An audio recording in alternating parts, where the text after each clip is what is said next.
إنما يعمر مساجد الله من آمن بالله واليوم الآخر وأقام الصلاة وآتى الزكاة ولم يخش إلا الله فعسى أولئك أن يكونوا من المهتدين.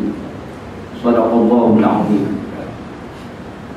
Firman Allah Ta'ala dalam Al-Quran Al-Karim yang bermaksud, sesungguhnya orang-orang yang memakmurkan masjid Allah itu adalah orang-orang, yakni mereka yang beriman kepada Allah dan hari akhirat.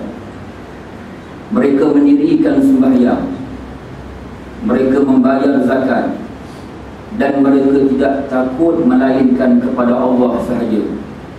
Maka mudah-mudahan dengan sifat yang dinyatakan itu, mereka tergolong di kalangan orang-orang yang mendapat petunjuk. Shadaqallahul azim. Sidang hadirin hadirat muslimin dan muslimat yang dirahmati Allah Subhanahu wa taala. Pertama-tamanya kita merafakkan syukur kepada Allah Subhanahu wa taala kerana dengan izin-Nya alhamdulillah kita dapat sama-sama bertemu muka, walaupun saya kali yang pertama saya dijemput untuk memberikan sedikit tazkirah sebagai peringatan muhasabah untuk diri saya yang bercakap, dan begitu juga untuk di-sharekan sama, dikongsi sama untuk penduduk di Qaryah Semabur ini. Muslimin dan muslimat hadirin hadirat yang dirahmati Allah Subhanahu wa taala, kita bersyukur kepada Allah Subhanahu wa taala kerana Allah taala telah memberikan kepada kita hidayah. Inilah kurniaan yang telah diberi oleh Allah taala kepada kita pada hari ini, dan inilah kurniaan yang paling besar yang dikurniakan oleh Allah taala kepada manusia. Kalau kita nak bandingkan nikmat Allah yang Tuhan berikan kepada manusia terlalu banyak. Wa in ta'uddu ni'matallah, jika sekiranya kamu nak menghitung nikmat Allah, Allah Ta'ala sebut dalam Al-Quran, jika sekiranya kamu nak menghitung, nak mengira nikmat yang Allah Ta'ala berikan kepada kamu, nescaya tidak akan terhitung. Ini yang disebut oleh Allah Ta'ala sebagai peringatan kepada manusia supaya manusia memperbanyakkan syukur kepada Allah Subhanahu wa taala. Dan Allah Taala berjanji orang yang bersyukur kepada Allah Taala, dan syukur di sini dengan erti kata melaksanakan perintah Allah. Bukan makna bersyukur dengan alhamdulillah sahaja. Ramai orang yang kata bila kata bersyukur pada Allah, dia hanya ucapkan alhamdulillah sahaja. Itu salah satu daripada tanda bersyukur pada Allah Ta'ala. Banyak lagi cara tanda kita membalas nikmat yang Allah Ta'ala berikan kepada kita dengan cara kita melaksanakan tuntutan ataupun perintah Allah Subhanahu wa taala.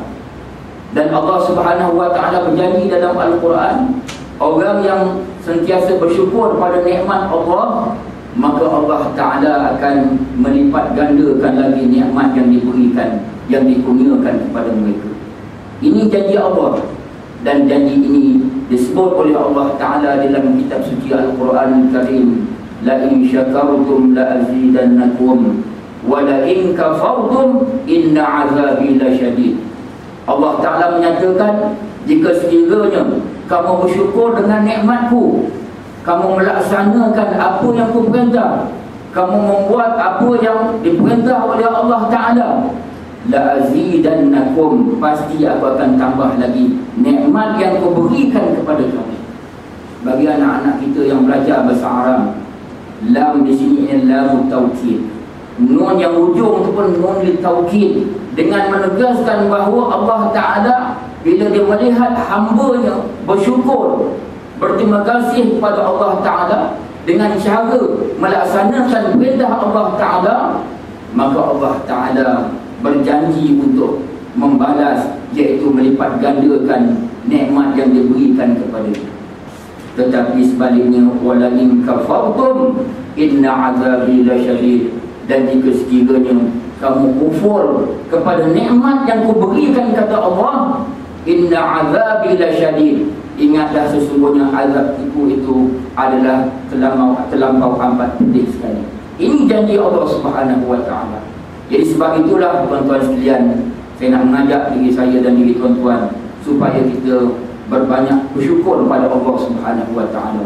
Memperbanyakkan syukur pada Allah Subhanahu wa taala, bukan sahaja kita melafazkan dengan ucapan alhamdulillah sahaja, tetapi kita melaksanakan perintah Allah Subhanahu wa taala, daripada perintah yang kecil hinggalah kepada perintah yang paling besar. Tuan-tuan sekalian, alhamdulillah Allah taala berikan kita pakai hidayah. Hidayah ini adalah nikmat yang paling besar yang diberi oleh Allah. Ya, kita tahu kita boleh makan siang tadi, kita boleh minum siang tadi. Itu salah satu daripada nikmat yang Allah Ta'ala berikan kepada kita.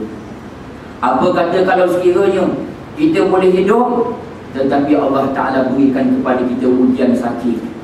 Ramai orang sakit. Kadang-kadang orang yang banyak duit, kadang-kadang lebih banyak sakit daripada kita yang apa perdana. Cuba tengok tuan-tuan sekalian, orang-orang yang putus dia punya urat atas kepala, dia ulang alik daripada semabuk Melaka buat semabuk Melaka. Kadang-kadang ada seorang Cina tu minta rokok apa semua sekali. Dah lama tak nampak Cina tu. Kadang-kadang dekat Masjid Al-Falah tu, kadang-kadang dia minta wallahualam, hidup ke mati wallahualam. Kadang-kadang orang yang putus urat kepala ni tuan sekalian, yang kita panggil kurang sempurna ni, kadang-kadang walaupun dia tak makan tak minum, kadang-kadang dia duduk kat kaki lima aja. Tetapi tuan-tuan sekalian, Allah Ta'ala tak berikan kepada dia penyakit. Kadang-kadang lebih sihat daripada kita. Kadang-kadang duduk kat rumah dengan aircon lagi. Sekarang aircon macam-macam, teknologi terkini tuan-tuan sekalian. Ada dia punya macam-macam tuan-tuan sekalian, yang tak perlu saya sebut di sini tuan-tuan sekalian. Tetapi saya nak sebut kadang-kadang bila Allah Ta'ala berikan kepada kita nikmat, kadang-kadang penyakit pun datang tuan-tuan sekalian. Tambah lagi kalau 3 serangkai itu lagi tuan-tuan sekalian, dah ulang-alik tuan-tuan sekalian, duk pam darah dan sebagainya. Jadi tuan-tuan sekalian, Allah Ta'ala berikan kepada kita hidayat. Inilah hidayat ataupun pemberian anugerah yang paling besar. Walaupun Tuhan berikan kita makan dan minum, tapi kalau sekiranya Tuhan berikan kepada kita makan dan minum, tapi Tuhan tak berikan hidayat, apa gunanya tuan-tuan sekalian? Tak ada guna tuan-tuan sekalian. Apa guna kalau sekiranya kita dapat harta yang banyak, kita dapat duit yang banyak, tetapi dalam masa yang sama kita kufur kepada Allah Subhanahu wa taala. Tuhan tak beri iman kepada kita, apa guna tuan-tuan sekalian?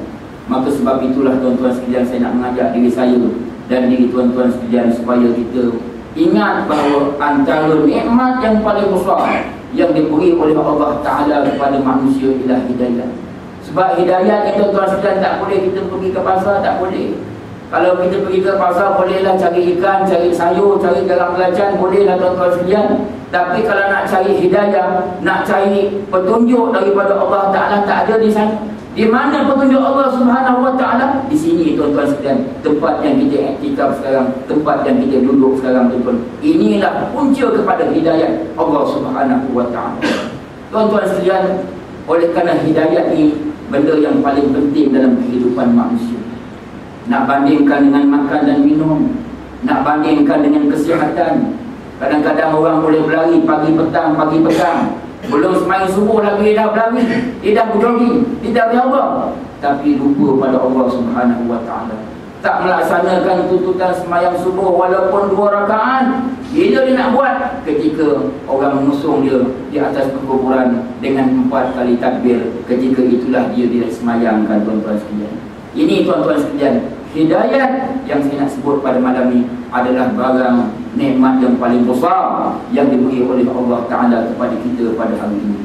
Oleh kerana hidayat ini benda penting, hidayat ini benda yang perlu kepada kita pada hari ini, maka sebab itulah Allah Ta'ala mengajar kita membaca suratul Fatihah, membaca ayat dalam suratul Fatihah. Antara ayat permintaan kita pada Allah Ta'ala dalam suratul Fatihah, kita minta pada Allah Ta'ala, ihdinas siratal mustaqim. Tiap-tiap kali kita semayang, sama ada semayang fardu, sama ada semayang yang sunan, sama ada semayang yang tak ada rokok, semayang jenazah tak ada rokok, tak ada sujud, tetapi kita diperintahkan oleh Allah Ta'ala untuk membaca suratul Fatihah yang bagi rukun kepada sembahyang.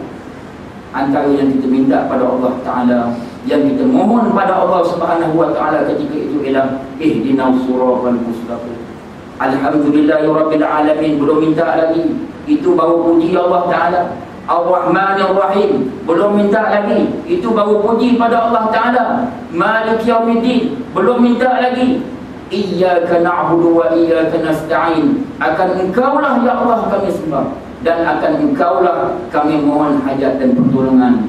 Kemudian barulah kita minta mohon pada Allah Ta'ala. Dan inilah permohonan yang kita minta sehari semalam sebelum kita menghadap Allah Subhanahu Wa Ta'ala. Ihdinas siratal mustaqim, ya Allah pimpinlah aku ya Allah menuju jalanmu yang lurus. Sebab atas dunia ini banyak jalan, banyak sempang silu. Tuan-tuan sekalian, kalau kita pergi Melaka, tuan-tuan sekalian, katakanlah orang tak pernah masuk bandar, ya, orang nyalas, orang asahan, minta maaf lah kalau orang nyalas, orang asahan, katakanlah, ya, duduk di Melaka tak pernah masuk bandar Melaka, tak pernah hayat orang panggil tak pernah masuk bandar Melaka. Tuan-tuan sekalian, agak-agak macam mana kalau dia nak masuk bandar Melaka? Tentulah tuan-tuan sekalian, kalau dia masuk juga, dia tempuh juga, tentu dia tak akan sampai ke destinasi yang ingin dia pergi. Dia akan pergi ke tempat lain. Dia nak pergi ke Malacca Central, dia tak akan sampai ke Malacca Central. Kemungkinan dia akan pergi ke Bandar Yedi dan sebagainya.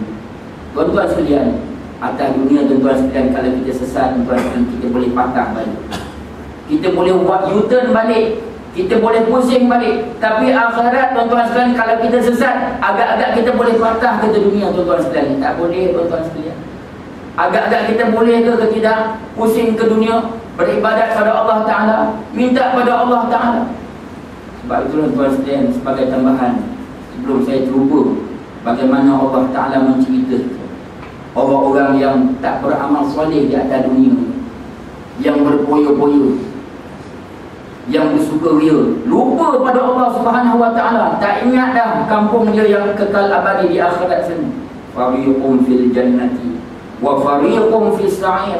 Di akhirat Tuhan kata ada dua simpang saja, ada dua saja tempat. Fariqum fil jannati, satu puak, satu golongan di dalam fil jannati, di dalam syurga. Wa fariqum fis sa'ir, dan satu puak lagi, golongan lagi akan berada di dalam api neraka Allah Subhanahu Wa Ta'ala. Tuan-tuan sekalian, Allah Ta'ala mengingatkan bagaimana orang yang lupa, leka. Allah Ta'ala berikan hidup, Allah Ta'ala berikan panjang umur, tetapi dia tak gunakan, dia tak penuhkan hidup dia dengan beribadat pada Allah Subhanahu Wa Ta'ala. Akhirnya apabila dia bertemu dengan Allah Ta'ala, ketika itu menyesal tak ada guna. Nasi dah jadi bubur tuan-tuan sekalian. Mudah-mudahan Allah Ta'ala menjauhkan kita daripada golongan ini. Bagaimana Allah Ta'ala menceritakan, wa anfiqu mimma razaqnakum min qabli an ya'tiya ahadakumul maut fayaqula rabbi laula akhartani ila ajalin qarib fa asaddaqa wa akum minas salihin. Allah Ta'ala rekodkan benda belum berlaku, tapi apa yang Tuhan sebut ni benda yang berlaku. Sebab Allah Ta'ala ni seperti mana yang kita belajar dalam kitab Tauhid tuan-tuan sekalian, ya, Tuhan tu maha mengetahui. Allah Ta'ala tu alim. Allah Ta'ala tu alim, maksudnya Tuhan tu mengetahui. Tuhan mengetahui tak macam mengetahui manusia. Manusia yang dia tahu satu juzuk aja. Dia tahu bahagian-bahagian tertentu aja. Orang yang pandai dari segi buat kereta, dia belum tentu lagi boleh buat kapal terbang contohnya. Orang yang boleh buat kapal terbang walaupun lebih besar daripada kereta, cuba kita boleh tak buat kereta, belum tentu lagi dia boleh buat kereta. Tuan-tuan sekalian, Allah Ta'ala ni tak ada yang dia tak tahu, semua dia tahu. Dia tahu benda yang telah lepas, dia tahu benda yang akan datang, dia tahu benda yang berlaku di akhirat, dia tahu benda yang berada di syurga, dia tahu benda yang berada di neraka, dia tahu keadaan manusia di padang mahsyar.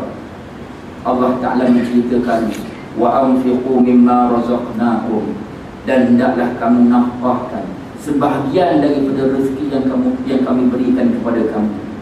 Allah Ta'ala ingatkan kepada kita supaya rezeki yang Tuhan berikan kepada kita ni, sama ada duit ke dan sebagainya, kita kena nafkahkan, belanjakan di jalan Allah Subhanahu wa taala.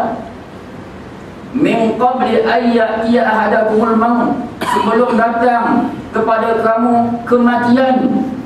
Fa yaqulu rabbi laula akhartani ila ajalin qarib. Ketika itu apabila orang yang berpoya-poya ni, yang lupa pada Allah Ta'ala, yang dulu orang kata berilah sedekah, dia kata kalau aku berikan sedekah kan kurang duit aku. Orang kata berilah zakat ni 2.5% aja, bukannya banyak.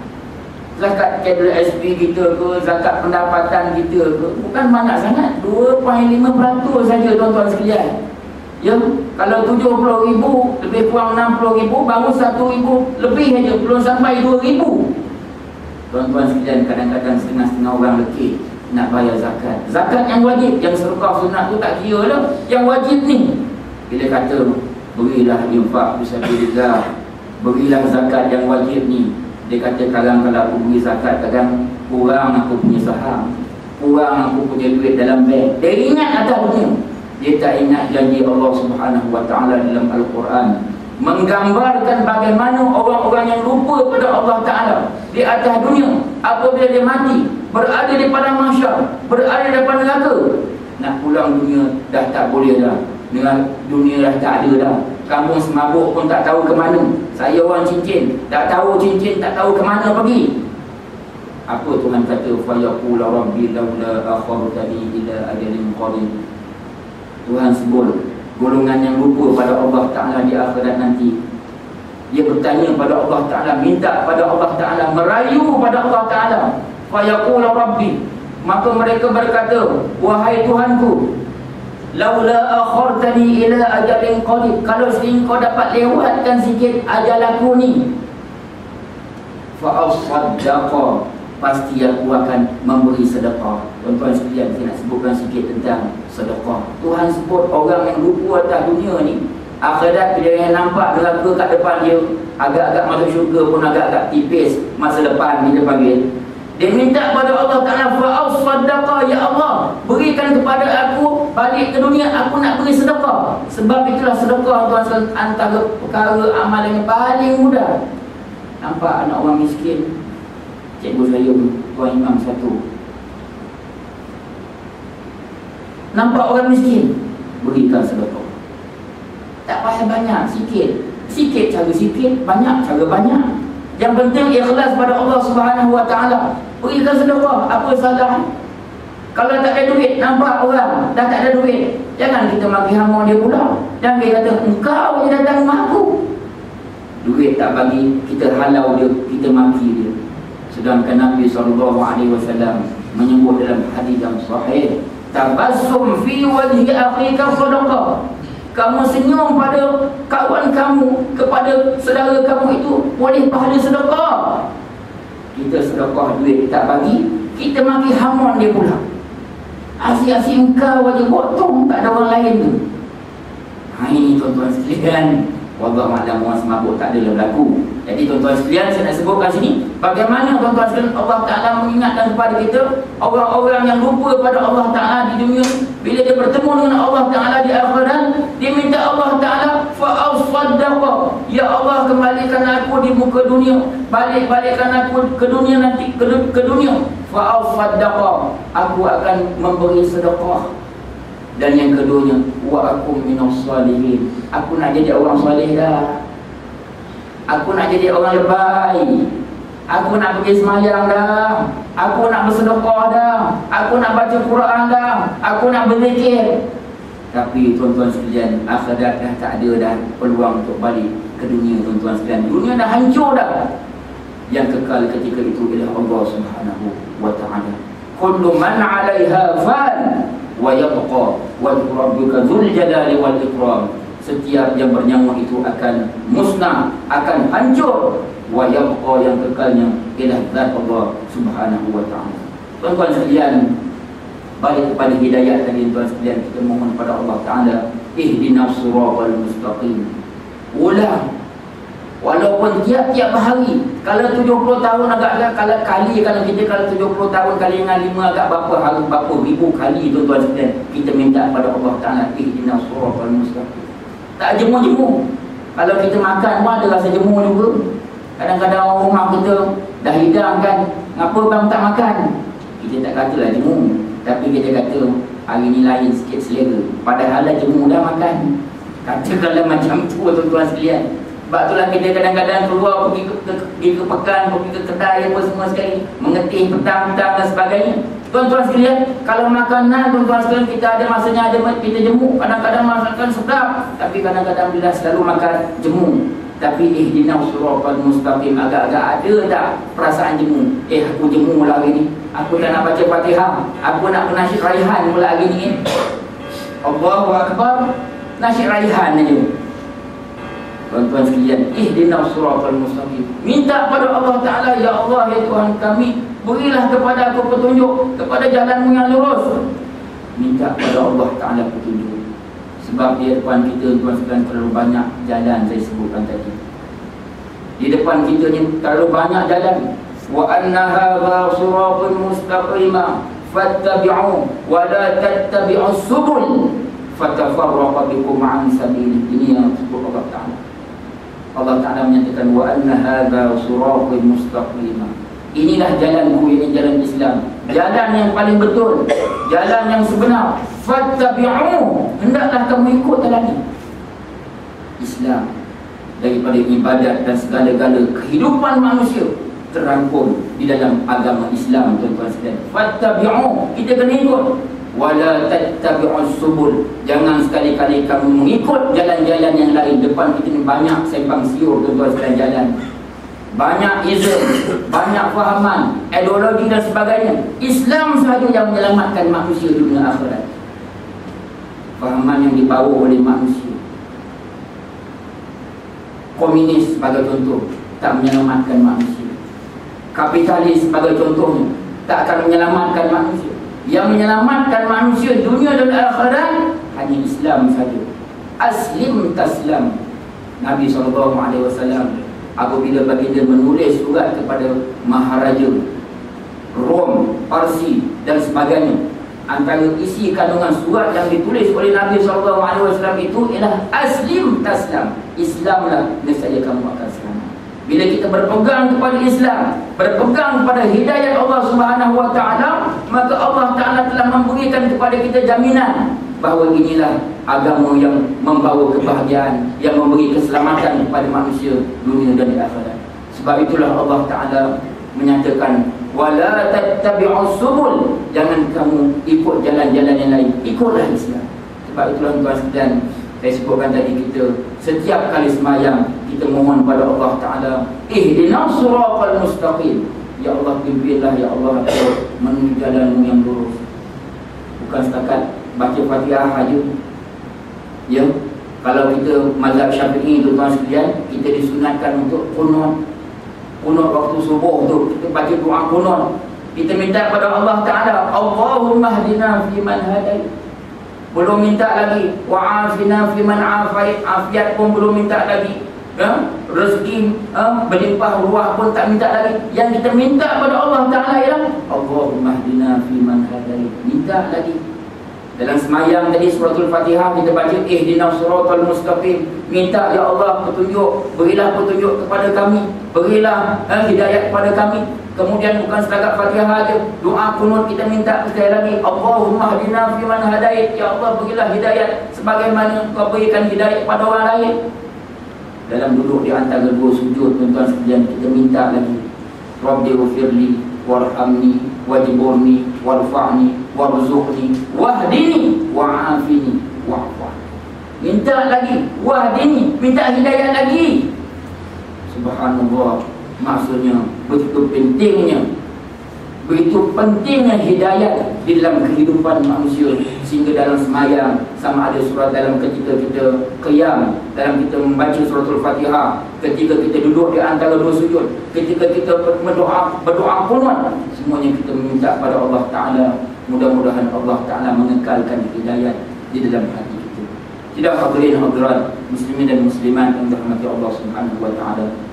Dalam ayat yang saya sebut di awal mukadimah tadi, Allah Ta'ala menerangkan kepada kita tentang ciri-ciri orang yang beriman. Ciri-ciri orang yang diberi hidayat petunjuk oleh Allah Ta'ala. Antara yang disebut oleh Allah Ta'ala dalam ayat yang saya sebutkan di awal tadi ialah Allah Ta'ala berfirman, innama ya'muru masajidallah man amana billahi wal yawmil akhir. Sesungguhnya orang yang memakmurkan masjid Allah itu ialah orang yang beriman kepada Allah.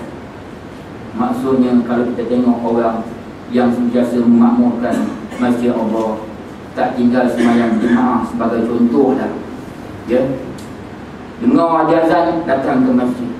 Dengar saja orang azan, datang cepat ke masjid. Walaupun dalam keadaan macam mana keadaan, dia datang juga ke masjid. Nak memakmurkan masjid Allah Ta'ala dengan ibadat dan aktiviti-aktiviti keagamaan yang lain. Maka Allah Ta'ala menyatakan, innama ya'muru masajidallah. Sesungguhnya orang-orang yang memakmurkan masjid Allah itu adalah orang yang beriman, yakni orang yang yakin kepada Allah Subhanahu wa Ta'ala dan hari akhirat. Wa aqama shalah, dia mendirikan sembahyang. Wa aqama shalah, dia mendirikan sembahyang. Tuan-tuan sekalian, kalau kita lihat dalam Quran, bila Tuhan sebut tentang sembahyang, Tuhan dulukan kalimah aqama ataupun yuqimuna shalah. Aqimus shalah, yuqimuna shalah. Setiap kalimah, setiap perkataan yang ada huruf as-salah yang bermakna sembahyang, Tuhan akan letakkan aqama, maksudnya mendirikan. Maksudnya di sini kata ulama, mendirikan bukan setakat, bukan kerana mendirikan nak lepaskan tanggungjawab. Kadang-kadang orang sembahyang tu kadang-kadang dia nak lepaskan tanggungjawab. Kadang-kadang dia sembahyang disebabkan mak ayah dia suruh. Kadang-kadang dia sembahyang kerana lepaskan tanggungjawab. Aku sebagai orang Islam kena sembahyang. Sembahyanglah macam mana, pemakninah macam mana tu, di segi istinja sebelum sembahyang ke macam mana ke, dia tak peduli. Yang penting sekali aku sembahyang, nak lepaskan tanggungjawab. Tuan-tuan sekalian, saya nak sebut pada tuan-tuan dan diri saya terutama sekali, kita sembahyang bukan nak melepaskan tanggungjawab, tetapi kita mendirikan sembahyang ini ialah kerana ubudiyah kita kepada Allah Subhanahu wa Ta'ala, pengabdian kita kepada Allah Subhanahu wa Ta'ala. Kita nak tunjukkan kepada Allah Ta'ala dengan cara sembahyang. Sebab itulah Nabi SAW menyebut berapa ramai orang yang sembahyang, berapa ramai orang yang sembahyang, tetapi sembahyang dia tak boleh menyekat dia daripada fahsyat dan munkar. Dan berapa ramai orang yang berpuasa, tetapi puasa tidak lain dan tak lebih daripada lapar dan dahaga. Ini disebut oleh Nabi SAW sebagai peringatan kepada diri kita pada malam ini, bahawa sembahyang yang kita laksana ni bukan kerana melepaskan tanggungjawab sahaja, tetapi kita nak tunjukkan ubudiyah kita kepada Allah Subhanahu wa Ta'ala. Dan inilah hakikat Allah Ta'ala mencipta makhluk manusia dan jin. Wa ma khalaqtul jinna wal ins illa liya'budun. Dan tidak aku jadikan makhluk jin dan manusia melainkan untuk mereka beribadat kepada Allah Subhanahu wa Ta'ala. Tuan-tuan sekalian, Allah Ta'ala menyatakan antara orang yang memakmurkan masjid Allah, yang memakmurkan rumah Allah Ta'ala itu adalah orang yang benar-benar beriman dengan Allah dan hari akhirat, dan mereka mendirikan sembahyang, wa ataz zakah, dan dia memberi zakat. Kalau ada duit sikit sebanyak, dia berikan sedekah, dia keluarkan zakat, zakat yang wajib, zakat yang sunat. Kita kena tahu zakat ni ada zakat yang sunat, ada zakat yang wajib. Zakat yang wajib tu zakat, ya, yang kita puasa tu zakat wajib tu. Zakat pendapatan tu zakat yang wajib.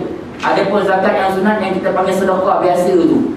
Nampak orang susah, kita keluarkan. Itu zakat betul. Zakat maksudnya membersihkan, menyucikan harta kita daripada kekotoran dan sebagainya. Jadi tuan-tuan sekalian, antara ciri-ciri orang yang memakmurkan masjid Allah, orang itu dia kena mendirikan sembahyang, dia kena mengeluarkan zakat kalau sekiranya dia ada harta. Walam yakhsha illa Allah, dan yang seterusnya kata Allah Ta'ala, dia tidak takut melainkan Allah Subhanahu wa Ta'ala. Kita melihat kepada generasi yang terdahulu lah, generasi para sahabat radhiyallahu anhum ajma'in, yang mendapat tarbiyah didikan daripada baginda Rasulullah SAW. Kita melihat betapa beraninya mereka dalam medan pertempuran, dalam peperangan, sama ada dalam peperangan Badar, peperangan Uhud, peperangan Khandaq dan sebagainya. Kita melihat betapa beraninya, gagahnya para sahabat radhiyallahu anhum ajma'in. Dalam peperangan Badar kita melihat tentera Islam hanya 313 berbanding dengan tentera musyrikin 1000 orang. Sehingga dinyatakan dalam kitab-kitab sejarah, apabila Nabi SAW mengerahkan para sahabat pergi ke medan Badar, ada di antara sahabat yang tak sempat balik ke rumah nak ambil palang belitung dan sebagainya, dia ambil pelepah kurma. Dia ambil pelepah kurma, berani kerana Allah Subhanahu Wa Taala. Kalau kita agak-agak macam mana tuan-tuan sekalian hari ini, yang kata tuan-tuan, saya yang bercakap ni tuan-tuan sekalian, agak-agak macam mana? Itu keberanian yang ada pada jiwa para sahabat radhiyallahu anhum, hasil daripada didikan tarbiyah daripada Nabi SAW. Dan ini disebut oleh Allah Ta'ala dalam Al-Quran tentang ciri-ciri orang yang memakmurkan masjid Allah. Selain daripada mereka mendirikan sembahyang, mereka tidak takut melainkan kepada Allah Subhanahu Wa Ta'ala. Fa'asa ulaika ayyakunu minal muhtadin. Mudah-mudahan dengan ciri-ciri yang disebutkan oleh Allah Ta'ala itu tadi, mereka tergolong di kalangan orang-orang yang mendapat petunjuk Allah Subhanahu Wa Ta'ala. Sebab itulah tuan-tuan sekalian, kalau kita melihat bagaimana Nabi SAW menyebut, idza ra'aitumur rajula, kalau sekiranya kamu melihat seorang lelaki ya'tadu ilal masjid, yang senantiasa berulang-alik ke masjid, fashhadu lahu bil iman, maka saksikanlah bahawa dia adalah orang yang benar-benar beriman pada Allah Subhanahu Wa Ta'ala. Tapi kadang-kadang kita orang Melayu, kadang-kadang bila orang datang ke masjid, ulama-ulama masjid kata, apa benda kau ada kat masjid tu?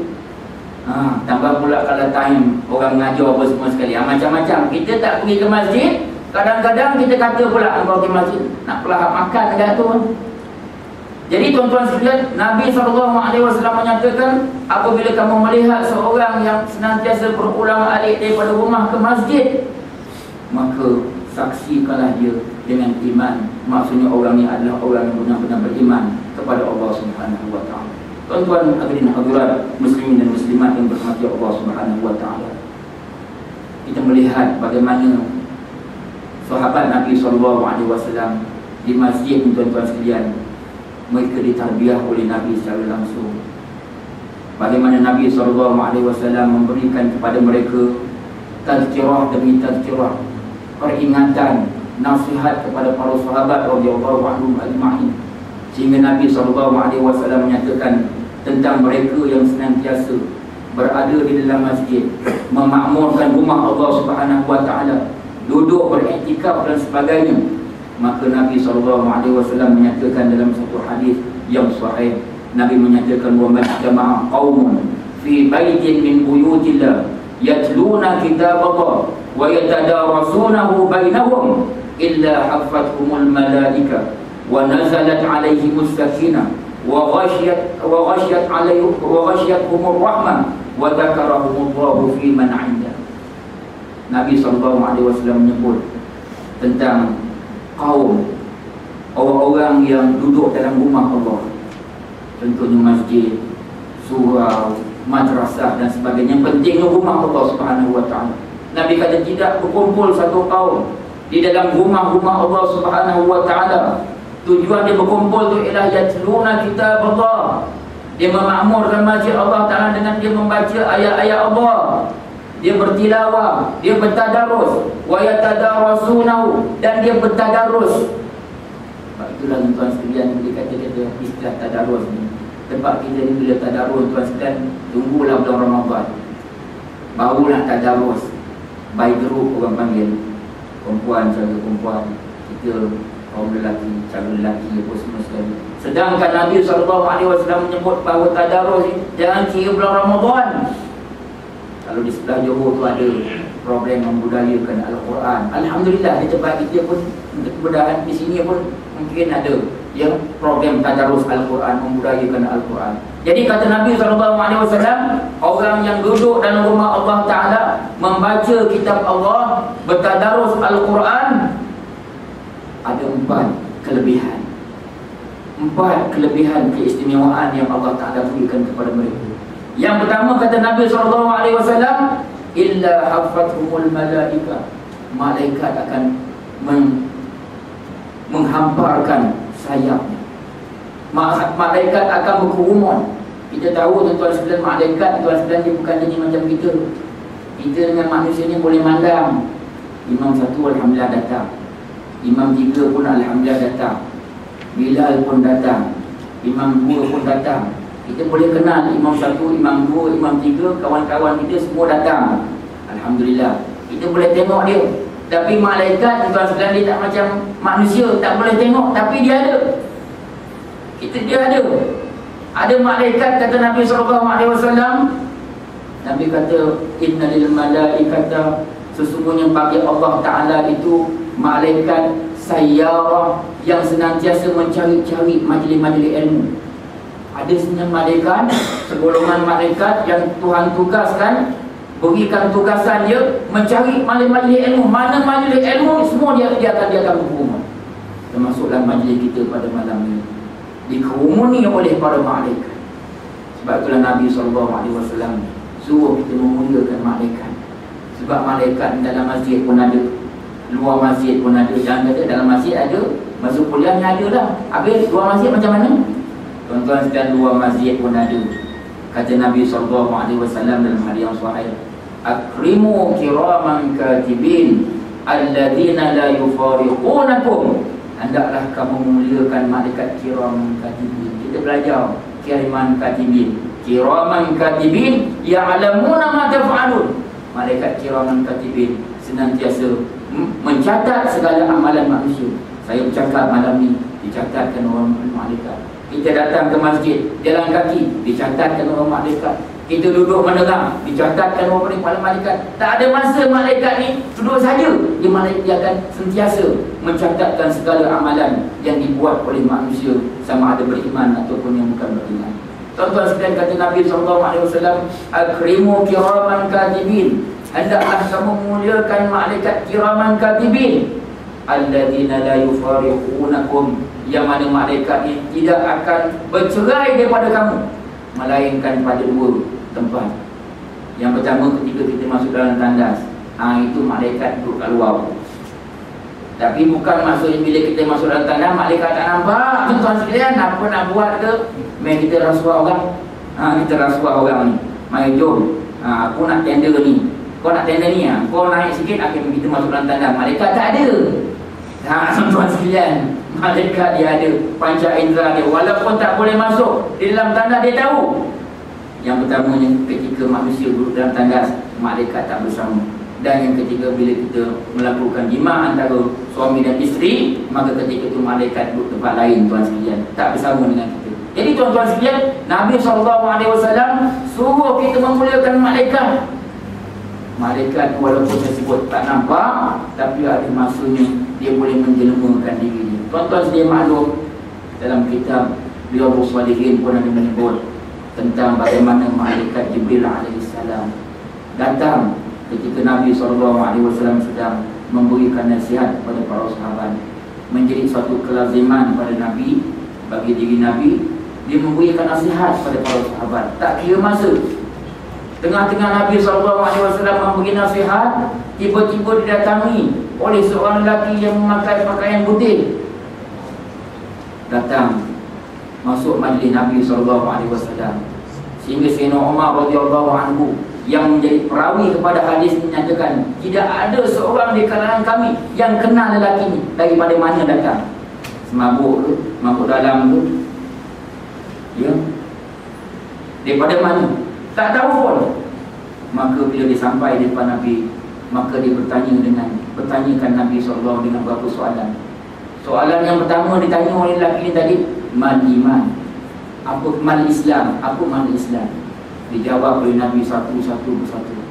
Bila Nabi dah jawab, dia kata, sadaqta ya Rasulullah, benar. Menyebabkan para sahabat naik kagum. Bukan kagum, naik heran. Dah tak kenal lelaki daripada mana datang. Dia tanya soalan, kemudian Nabi jawab. Dia kata, betul apa yang kau kata dia Rasulullah. Maksudnya kalau ikut skema ni, betul ni, betul skema ni, tak ada salah ni. Dia tanya soalan yang kedua, mal iman, apakah makna iman? Dijawab oleh Nabi SAW satu persatu. Bila dijawab itu, kata orang lelaki ni, sadaqta, benar, betul. Ditanya mal ihsan, apakah makna ihsan? Dijawab oleh Nabi SAW, al ihsanu an ta'budallah ka'annaka tara fa in lam takun tarahu fa innahu yara. Dijawab oleh Nabi SAW makna ihsan. Dijawab oleh Nabi, kata Nabi tadi betul. Ditanya tentang kiamat dan sebagainya. Apabila sudah pertanyaan, maka lelaki ini pun keluar daripada majlis Nabi. Bila keluar tahu-tahu lain itu saja.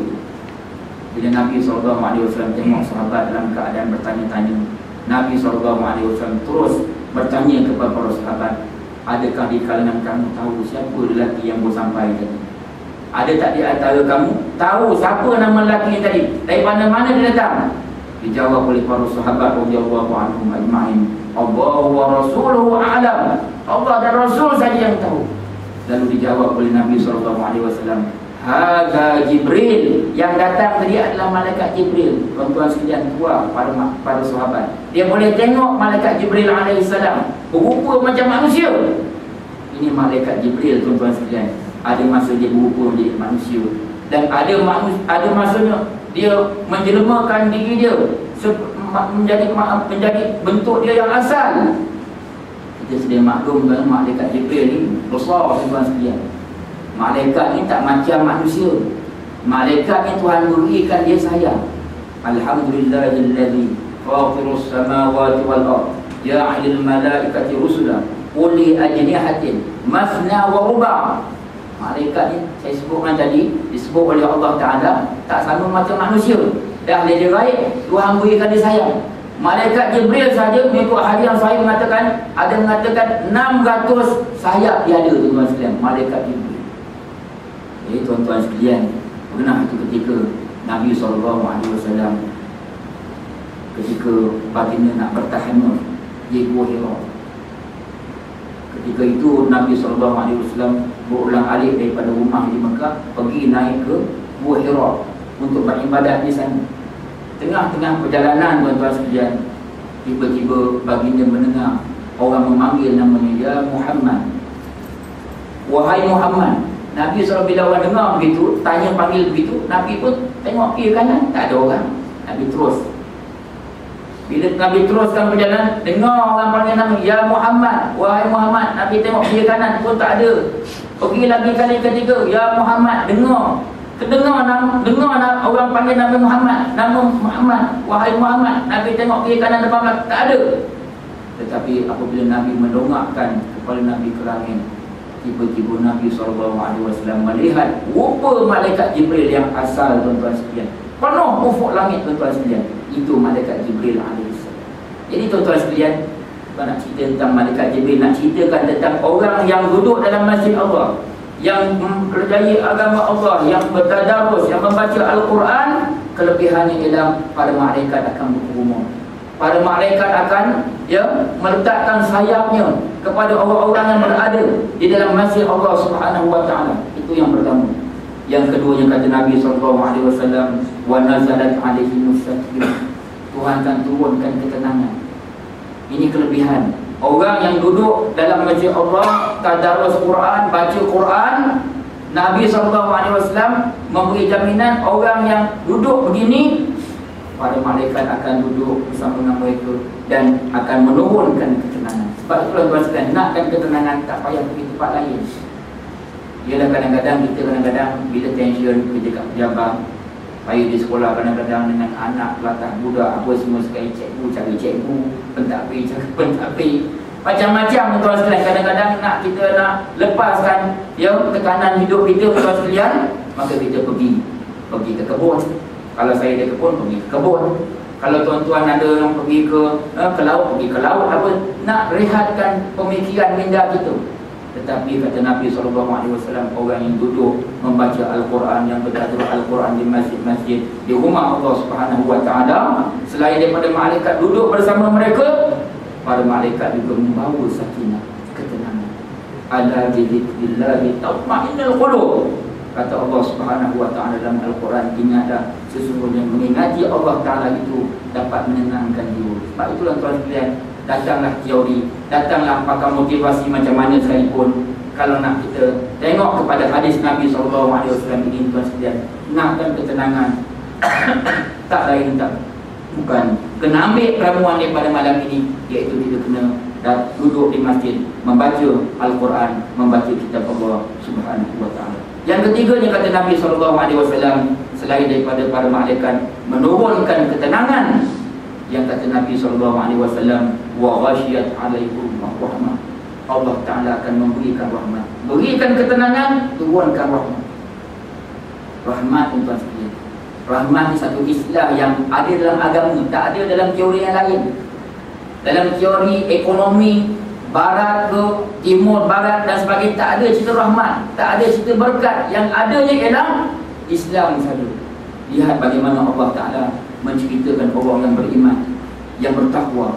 Walau anna ahlal qura amanu wattaqau lafatahna alaihim barakatin minas samawati wal ardh. Ini rahmat tuan sekalian. Jika sekiranya penduduk sebuah Korea, kita tuan-tuan sekalian kalau sebut Korea tuan sekalian, kita kata Korea ni kampung ni, iaitu bila kata Korea ni, kita dah biasa Korea ni kampung. Kalau kita tengok pada asal Korea ni bukan kampung. Korea ni kalau kita kata sebuah daerah besar, macam Taif, Korea, satu Korea. Mekah tu Korea besar. Jadi boleh kita katakan sebagai apa daerah dan sebagainya. Jadi kata Allah Ta'ala, kalau sekiranya penduduk di sebuah Korea, di sebuah kampung itu beriman dan bertakwa kepada Allah Subhanahu wa taala, maka pasti kami akan membukakan pintu keberkatan langit dan bumi. Jadi tuan-tuan sekalian, yang pun berbunyi, saya nak teruskan yang keempat ialah wa dzakarahumullahu fi man 'inda. Yang keempat kata Nabi SAW, orang yang duduk di rumah Allah Ta'ala, yang membaca Al-Quran, bertadarus Al-Quran, Allah Ta'ala akan menyebut nama-nama mereka di sisi para malaikat. Allah Ta'ala akan sebut nama simpulan duduk dalam masjid, dia duduk membaca kitab Allah, dia duduk bertadarus Al-Quran Karim. Allah Ta'ala akan sebut nama seorang-seorang di hadapan para malaikat Allah Subhanahu wa Ta'ala. Jadi tuan-tuan sekalian, saya berada di sini hanya kerana nak menggantikan ustaz yang tak ada, yang diberitahu oleh imam tiga kita. Jadi saya rasa sekadar itu yang tuan sekalian, sedikit tazkirah dan celoteh yang saya boleh berikan pada tuan-tuan. Mudah-mudahan dengan sedikit tazkirah itu memberi manfaat untuk diri kita dunia dan akhirat, dan mudah-mudahan Allah Ta'ala menggolongkan kita di kalangan orang yang sentiasa memakmurkan Allah Ta'ala dan sentiasa membawa Islam sampai kepada tempatnya. Dan mudah-mudahan Allah Ta'ala menjadikan kita di kalangan mereka yang bertakwa kepada Allah Subhanahu wa Ta'ala setiap masa, insya-Allah. Bismillahirrahmanirrahim. Alhamdulillahirabbil alamin. Wassalatu wassalamu ala asyrafil anbiya'i wal mursalin wa ala alihi wa sahbihi ajma'in. Allahumma iyyaka na'budu wa iyyaka nasta'in. Ya Allah, Engkaulah ya Allah kami sembah, dan akan Engkaulah ya Allah kami mohon hajat dan pertolongan. Allahumma ighfir lana dzunubana. Ya Allah ya Tuhan kami, Kau ampunkanlah ya Allah segala dosa kami, wali walidina, dan Kau ampunkanlah ya Allah dosa kedua ibu bapa kami. Warhamhuma kama rabbayana shighara, dan Kau berilah ya Allah kasihan belas kepada kedua ibu bapa kami sebagaimana mereka berdua telah mendidik dan mengasuh kami sejak kecil. Ya Arhamar Rahimin. Allahumma ighfir lana dzunubana. Ya Allah ya Tuhan kami, ampunkanlah segala dosa kami. Wastur uyubana. Kau tutupkanlah ya Allah segala kesilapan dan kesalahan kami. Wa yassir lana umurana. Kau permudahkanlah ya Allah segala urusan kami di dunia dan di akhirat nanti. Rabbana iftah bainana wa baina qaumina bil haqq wa anta khairul fatihin. Rabbana wa atina ma wa'adtana ala rusulik. Wahai Tuhan kami, Kau berilah ya Allah kepada kami apa yang telah Kau janjikan kepada para rasul-Mu. Wa la tukhzina yaumal qiyamah, dan jangan Kau kecewakan kami pada hari kiamat nanti. Innaka la tukhliful mi'ad, karena sesungguhnya Engkaulah ya Allah Tuhan yang tidak sekali-kali mengingkari janji. Rabbana hab lana min azwajina, wahai Tuhan kami, jadikanlah ya Allah isteri-isteri kami, wa dzurriyyatina, dan Kau jadikanlah ya Allah zuriat kami, anak pinak kami, qurrata a'yun, sejuk mata memandang, waj'alna lil muttaqina imama, dan Kau jadikanlah ya Allah kami pemimpin bagi orang-orang yang bertakwa. Rabbana atina fid dunya hasanah wa fil akhirati hasanah wa qina adzabannar. Wa sallallahu ala Muhammad wa ala alihi wa sahbihi wa sallam. Walhamdulillahi rabbil alamin. Taqabbalallahu minna wa minkum.